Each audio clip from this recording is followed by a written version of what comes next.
Hey, what's up guys? Welcome to my complete Blade guide. Blade is a long-awaited wind destruction character who can hold his own by being very tanky with a high amount of max HP, some self-healing, and also really good damage if you play and build him correctly. And so in today's video, we're going to be talking about that, how to build and play this character efficiently, talking about his best icons, relics, stats, traces, eidolons, and everything you need to know to get the most value out of Blade. Do keep in mind, before we begin, that I did get a bit of time to play Blade on a media server before he came out in order to give you guys the most accurate information as soon as possible. And as always, I do want you guys to know that I stream most nights on Twitch, link in the description if you are interested. And with that being said, let's get right into it. All right, so starting things off, how do you play Blade? What does he do? And how do you get the most value out of him? Well, as you may know, Blade is a destruction carry. He's a character who scales both on HP and attack, but mostly HP, which means that he will naturally be pretty tanky. Blade is a character who consumes his own HP to buff his stats and deal more damage, as well as being able to heal himself through his passive talent. To go into more detail though, what Blade actually does is the following. First of all, his skill will consume 30% of his max HP to enter the Hellscape state. Inside of that state, he can't use his skill anymore, but instead will have enhanced basic attacks, which will deal much more damage at the cost of his own HP. In fact, this buff will last for 3 turns, and every time you use your basic attack when you are inside of this Hellscape state, you will consume 10% of your HP to deal a much bigger amount of wind damage to an enemy and their adjacent targets. What this means is it'll do a big hit to whoever you target, and then it will do AoE damage to the 2 enemies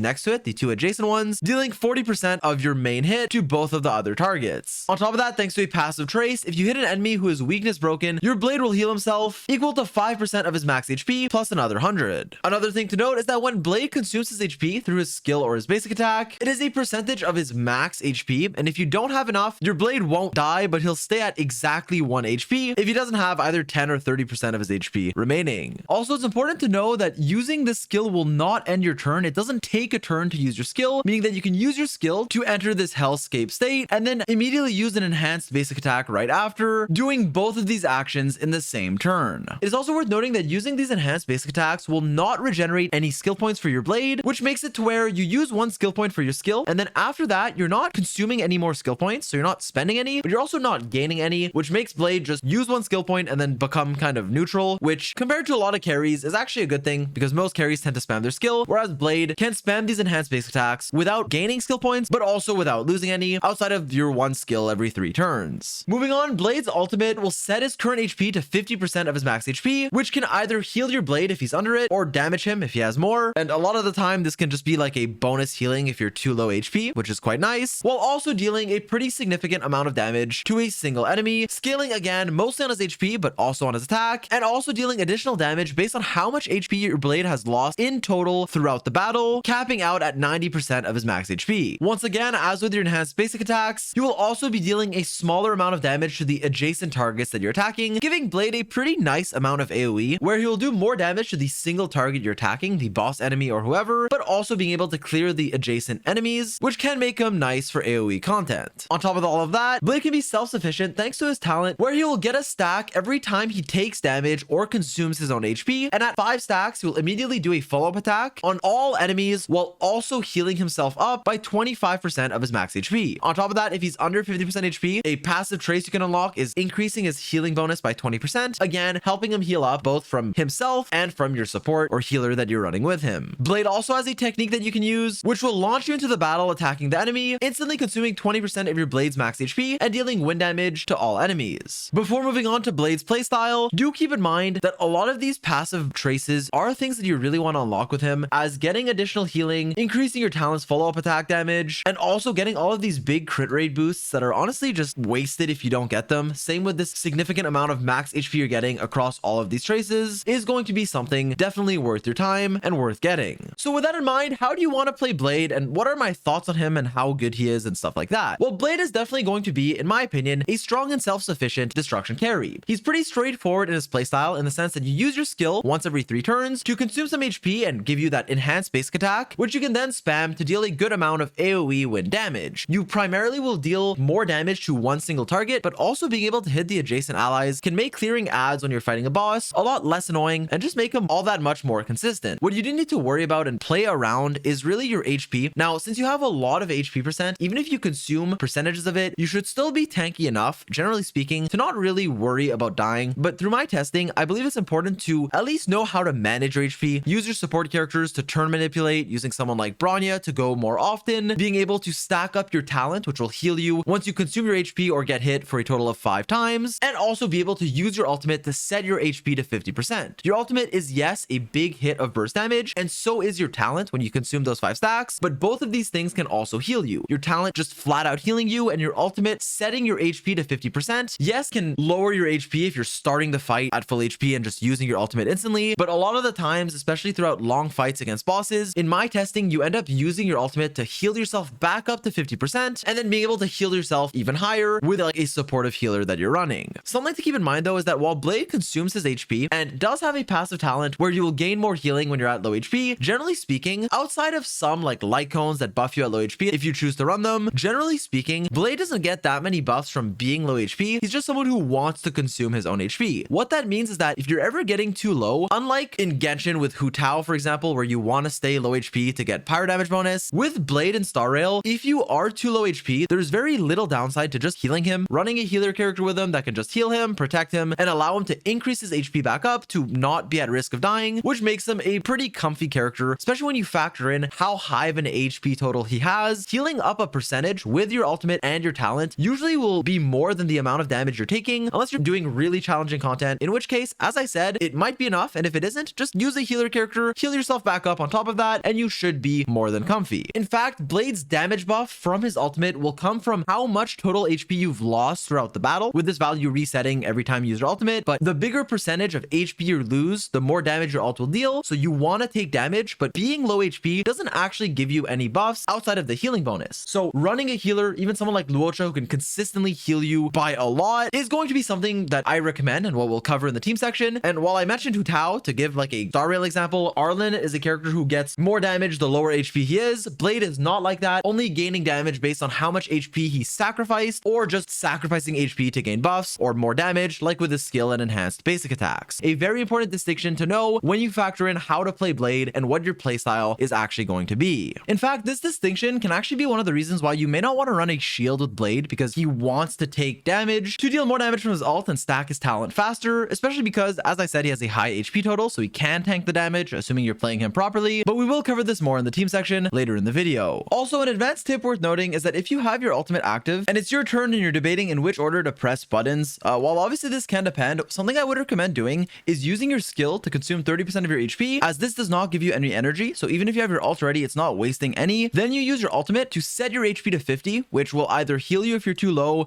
or just lower your HP, but not by too much, since your skill already consumed 30% anyways. And then after that, go for a basic attack. Yeah, you'll still take 10% of your max HP in damage, but setting your HP to 50% after losing 30% kind of makes it just a more efficient way to get energy from your basic attack without wasting any, but while also not losing too much HP by using your ultimate, for example, before your skill, which would put you at 50, and then you lose another 30. So generally just skill, then ultimate, then basic attack, if you're in a situation where you have it ready. And so overall from his kit, I do want to give you guys my initial thoughts, saying that he is definitely a really strong destruction carry who can get a lot of value if you are playing and building him correctly. He's not as much of a hyper carry as some of the hunt characters. His single target damage obviously won't be as high, but as far as a standalone strong independent unit like other destruction characters like Clara, who can be fitted in most teams as just a strong standalone unit, while also being able to have a team built around them, which we'll cover later, you can really start to see big damage from this character, who can also heal himself, be super tanky because of how much max HP he has, who I believe is a good all-arounder destruction unit. Don't feel forced to pull for him. I don't want anyone to get baited into thinking every new character is a must pull, but I do believe that he's a character who, if you enjoy his playstyle and can fit him into a strong team, you won't regret and will enjoy playing, and also will be pleasantly surprised with his damage, assuming you're building him correctly, and also take the time to level him and his traces, which are all of similar importance, as you really do want to level all of his abilities and unlock all of these traces to really maximize his damage. All right, now moving on, let's talk about how you actually want to be building your Blade. Starting things off for your relics, I would highly recommend farming the new relic set, Blade's signature set that is pretty much designed for him, the Longevue Disciple. This set will increase your max HP by 12% on the 2-piece, making it just a pretty good 2-piece in general, and then if you can get the 4-piece, it will be your best slot, as you will gain an additional 8% crit rate, stacking up to 2 times when you take damage or have your HP consumed. Because of that, you're basically just going to have 16% crit rate and 12% HP on this 4-piece set, which is just a lot of stats that you're getting for free. Because of that, I would highly recommend farming this set for your Blade and going for the 4-piece as your best in slot. With that in mind, since it is a new relic set, set. You can also do some other things like mix and matching two-piece sets, maybe using this two-piece with another one like the Eagle of Twilight line, which will give you 10% wind damage, which is a pretty decent amount, but obviously not as much as the 16% crit rate you'd be gaining if you were to go for the 4-piece of the Longevue. And so with that in mind, you can definitely mix and match a few two-pieces that just give you like some useful stats, but in general, I would highly recommend either going for the 4-piece Longevue as is best in slot by a pretty decent amount, or going for 2-piece Eagle of Twilight line with 2-piece Longevue if you do not have the 4-piece. All right, now moving on for the Planar Ornament sets you want, there's actually a few you can choose from depending on your substats and which ones you want to farm for. In fact, Inert Sal Soto, Rutilant Arena, and Fleet of the Ageless can all be good on Blade depending on what you're going for. Inert Sal Soto is typically going to be your generalistic go-to, being even ever so slightly better than the new 2-piece, the Rutilant Arena, for Blade. In fact, these two are on very much the same level, like the difference between the two is very, very minimal, so you should just go based on your substats. But Inert Sal Soto is an older set which you may have already farmed, and is typically going to be, as I said, your best in slot by a very small margin, so a very good 2-piece that you can go for 8% crit rate as well as 15% ultimate and follow-up attack damage, provided you have 50 crit rate or more. This ultimate and follow-up attack damage is very relevant because obviously Blade has a good ultimate and a good follow-up attack, making all of the stats that this 2-piece gives you very relevant. Moving on for the new Rutilant Arena set, this set will also give you 8% crit rate, but then instead of buffing your ultimate and follow-up attack damage, it'll instead buff your basic attack and skill damage, so basically just buffing your enhanced basic attacks, which also contribute a lot to your Blade's damage. Because of that, both of these sets are comparable in strength, and so you should go based on whichever one you already have farmed or plan on farming and get the best substats for. Substats are much more important than the difference between these two sets, as they are very comparable in strength. Now, something to note about the Rutilant Arena though is that you need 70% crit rate, and this can be a lot. It does seem like a lot, and while it's a bit harder to achieve than the Inert Sal Soto's 50%, the 70% can be a lot easier to achieve than you might think, as if you unlock all of his traces, you'll get some free crit rate, around 12%, plus 16% crit rate from his new signature set, which is his best in slot, 8% from this Planar Ornament 2-piece, plus the 5% that every character starts with, can already give you a good base of around 41% crit rate. If you go for a crit rate body, or his signature Lycone, or just have good crit rate substats, then the 70 can be more achievable than you might think. Now, with that in mind, I also wanted to mention that you can technically go Fleet of the Ageless, because it'll just give you 12% HP, and then will also increase all of your allies' attack by 8%, as long as you have 120 speed or higher. This means that if you're running something like speed boots or have good speed substats, you can not only benefit from this 12% HP, but also buff your team's attack, which can be more relevant if you're running other characters who also deal damage in your team. Generally speaking, this isn't like the go-to set for Blade. It's not what I recommend as much, but it can be fine, again, if you have better substats on it, as a more supportive set that will also give your Blade some stats while also buffing your team. So a viable option, but Inert Sal Soto or the new Arena set are what I recommend for most people. All right, now that we talked about what sets you want, what are the stats you're looking for on your Blade? Well, here, generally speaking, it can be quite straightforward, since Blade is someone who scales both on HP and attack, with a primary focus being on HP, as he has much better HP scalings than attack scalings. What you're looking for is pretty straightforward. In fact, for characters who have split scaling, typically going for crit, stacking crit rate and crit damage will be the most efficient at increasing all of your damage. Because of that, looking for that crit rate and that crit damage wherever you can get it will typically be the best thing for Blade. On top of that, you also want to have HP percent, as that is just the valuable go-to stat for your scalings, with attack percent being okay, but not nearly as good as HP percent. On top of that, speed is also quite nice to have, depending on your team and what content you're doing, just to get more turns, move before the enemies, and be more comfy. Generally speaking, the need for speed in your substats, and especially in your boots, does depend on, as I said, your team comp. More specifically, if you're running characters like Asta and Bronya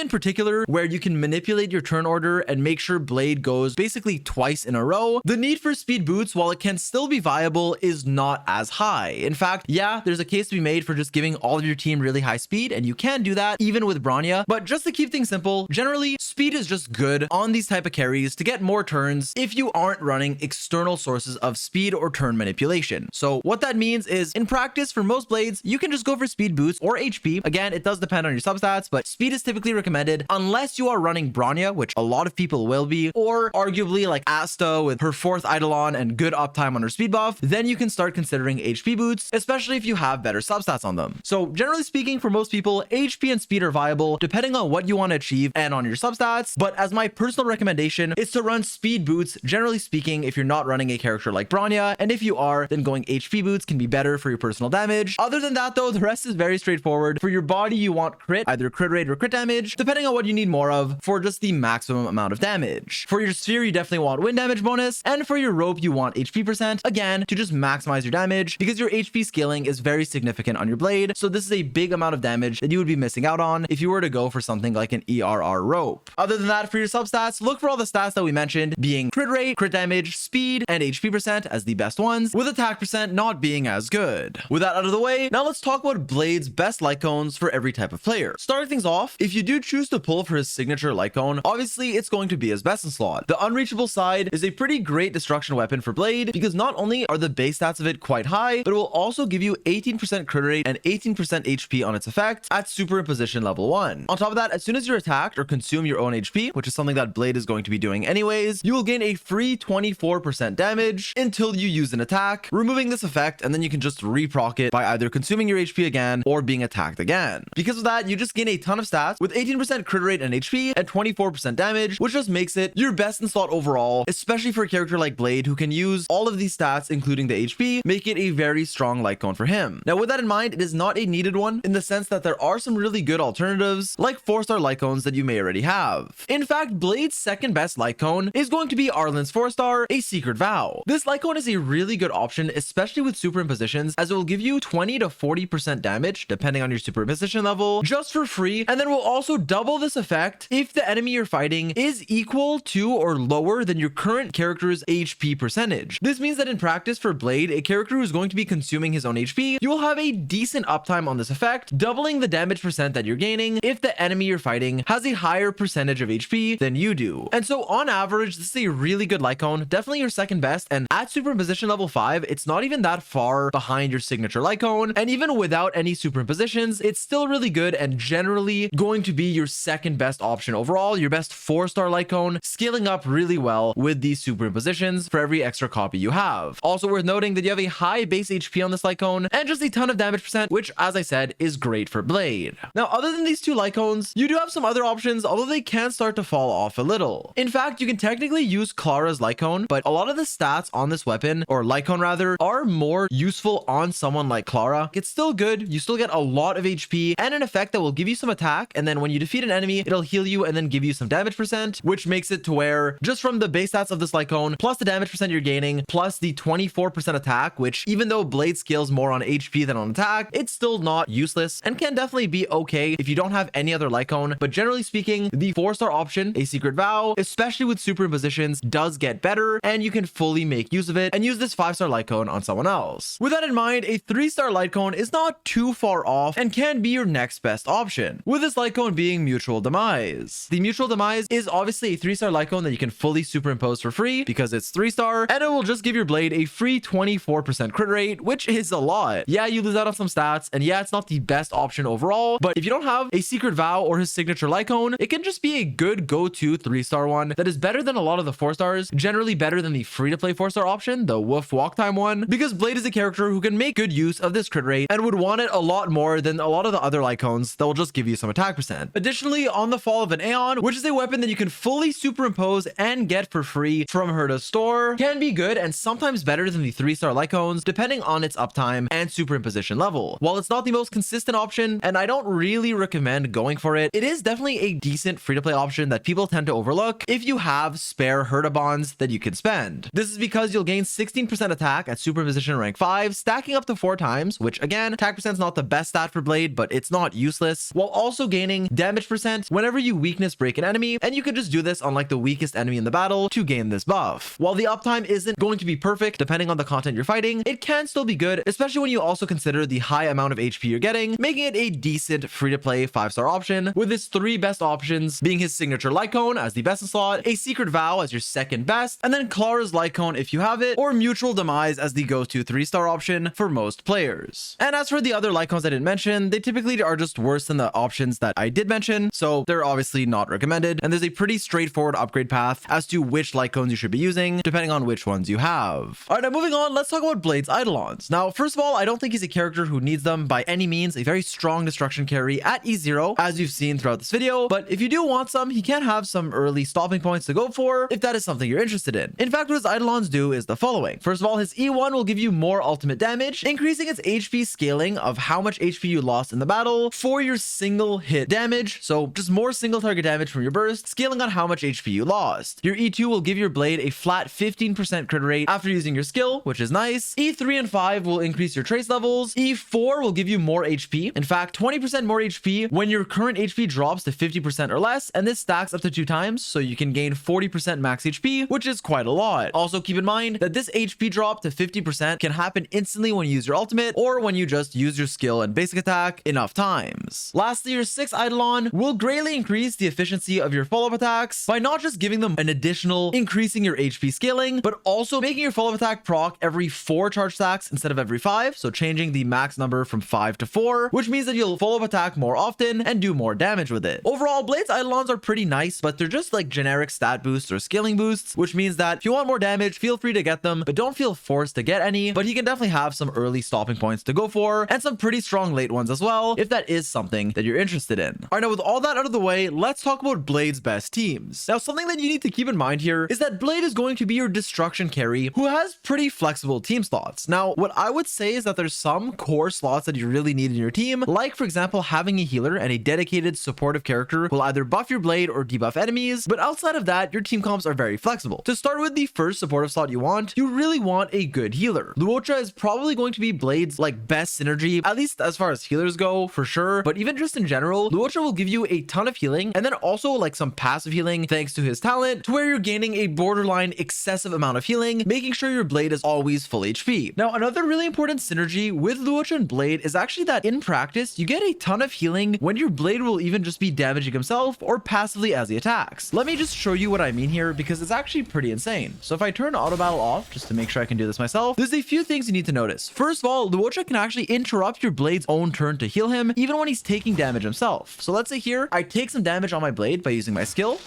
My turn will literally be interrupted by my Luocha, like right after that first skill, and then I can use my normal attack right after, which also healed me, by the way, in case you didn't notice. On top of that, Luocha also has a cleanse and can be very skill point efficient by just spamming normal attacks and then healing your characters when they need it. With that in mind though, running literally any healer can work. Natasha also has a cleanse and is a free-to-play healer, and Bailu can give you just a ton of healing as well. Not quite as much as Luocha, but still a good amount. So running a healer with Blade, I believe, is essential and definitely something that you should be doing. With a lot of other like carries or team comps, you can get away with running a shielder like Japard or the fire main character and not necessarily need a healer. With Blade, however, you typically do not want a shielder because, as we saw, he's a character who wants to take damage to get more out of his ultimate and his passive talent. Outside of a healer though, your other 2 slots are very flexible. Typically, I do recommend running a either Harmony support or a Nihility one to either buff your blade or debuff enemies. As far as Harmony supports go, I believe Bronya is just a staple, amazing character in most teams, but also has really good synergy with Blade. This is because Bronya gives you a very significant increase in damage through a passive talent giving 10% damage to everyone on field, her ultimate giving a ton of crit damage, also her skill giving you a ton of damage and making you act immediately. And while her ultimate does also give some attack percent, again, while Blade does scale more on HP, the attack isn't wasted and the damage percent you're gaining really is super valuable on someone like Blade who has split scaling. Also, worth noting that her skill making you act immediately, giving you another action on your blade, is honestly just huge because you just get more turns in, you can charge your ult faster and deal more damage, and also be relatively skill point efficient. Generally speaking though, if you plan on playing Bronya with Blade, try to give her at least 1 less speed than him to let your blade go first and then your Bronya after, and then make your blade go again right after, basically just maximizing how many turns you can get. Bronya is an amazing support for Blade, but not a needed one. Use her if you have her, but there are some other viable options as well. For example, I really like Nihility debuffing supports like Pila or Silverwolf. Pila because she can just reduce the defense of all enemies very easily, a good AoE defense shredder who also does a surprising amount of damage and can act as your sub DPS. Silverwolf is also good, but even if you don't implant the right element type, you do still get a ton of buffs with Silverwolf, or a ton of debuffs rather, which will translate into a lot of damage. And I personally recommend when playing Silverwolf, modifying your team based on the content you're fighting to manipulate the AI into giving you the best chances of implanting the correct weakness that you're looking for. With that in mind, you can also use someone like Welt for good damage and also some debuffs. All of these characters can work well, and the same can be said with most Harmony supports. Personally, I really do think that someone like Asta can be nice to give you a bunch of speed. Yukong and Ting Yun can both be viable options as well. Ting Yun in particular, again, also gives you a lot of attack percent, so I typically recommend running her in another team, but if you have her spare, she still holds her ground and can be a good support because, yeah, you can't make full use of the attack buff, but she's skill point efficient, still will give you some attack, and then her ultimate will give you a lot of damage percent and also some energy. Yukong, on the other hand, is a character who has really insane buffs buffs, but really low uptime. You need good speed management to make her work efficiently, but she can definitely find her way in a team, especially if you have multiple characters who can make use of her buff and are tuning your speed correctly. And also, she's someone who does get better with Eidolons as a viable harmony option. Lastly, I did want to mention that you can run a second carry if you have the spare skill points or want it for certain types of content, like being able to run Dan Hung and Blade together because of lore can unironically work in single target situations. But generally speaking, Blade with a healer and then supportive characters with a sub DPS being typically a nihility support. So a team that I'm running, for example, is one like this, with a free-to-play team option being running Blade with Pila, Natasha, and then pretty much any harmony support. Obviously, Bronny is the best, but she's not really free-to-play, so you can feel free to use someone like Asta for speed and attack buffs or any of the other ones that I mentioned. Additionally, though, I do want to make it clear that Blade is a very strong standalone unit. As we saw, he's very tanky, he can do good damage and not be very skill point costly, which means that you can fit him in most teams, even alongside another carry. This means that you can play him both in a team centered around him, or you can run him